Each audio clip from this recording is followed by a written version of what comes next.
How does God is the gospel relate to salt and light? Now here I'm upset about the prosperity gospel because of an article in the Minneapolis Tribune about one of the big churches, 10,000 members, with the pastor having a couple of, a jet and 2 big condos worth $3 million in Florida and real estate everywhere, all over the place, and gets breaks from his church, so he's in trouble with the IRS, and it's just a mess, and I'm really upset about it. Because in the article, one of the leaders was quoted about being the salt, and I just hit the roof. I just went ballistic. What do you think the salt of the earth is? Well, you're the salt of the earth, but how? Let's go to Matthew 5, quick. Matthew 5.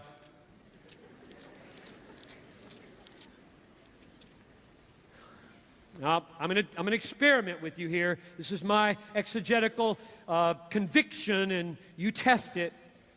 I'm going to define for you the salt of the earth in terms of God is the gospel.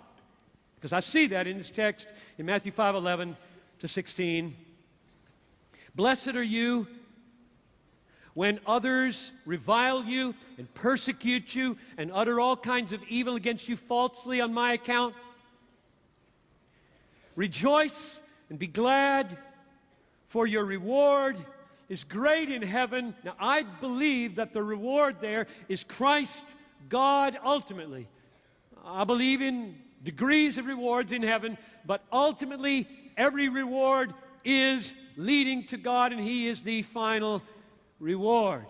So, because we have an all-satisfying, glorious, final, high treasure called Jesus Christ or the Father in heaven, we can rejoice in the midst of persecution. Rejoice and be glad in that day, for great is your reward in heaven, for so they persecuted the prophets. You're the salt of the earth. Now, what do you think the salt is? If you just let it flow, let it flow. I'll tell you what it's not. Wealth. And here's why.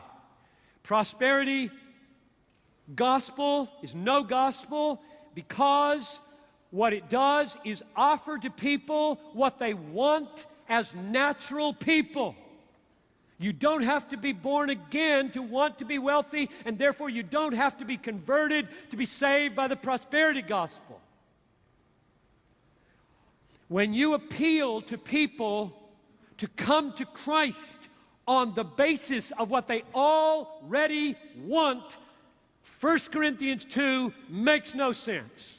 The natural man does not receive the things of the Spirit. They are foolishness to him. Therefore, if you offer to people what they do not consider foolishness in the natural man, you're not preaching the gospel. And the prosperity gospel offers to people what they desperately want as fallen people, gives it to them, and grows huge churches. And we export it to Africa and the Philippines, flying in with our jets, bilking of their money, and going back to our condos worth $3 million. It is horrific what we export as Americans. I can't believe what we tolerate in the church. So I'm on a crusade to crucify the prosperity gospel. I hate the prosperity gospel because I love the glory of God. Now, here it is. What is, I want America to be salted with you. So this is called resolved here. You could call it salted. I want you to go out of here salting. What will that mean? Here's what I think it means. The salt of the earth are people that are so satisfied with their reward in heaven, namely God, that they joyfully endure pain in the service of Jesus. I think that was preached on earlier today. Something like that. Because the world is simply not going to be impressed with a church that is motivated by what they're motivated by. I mean, come on. This is not rocket science.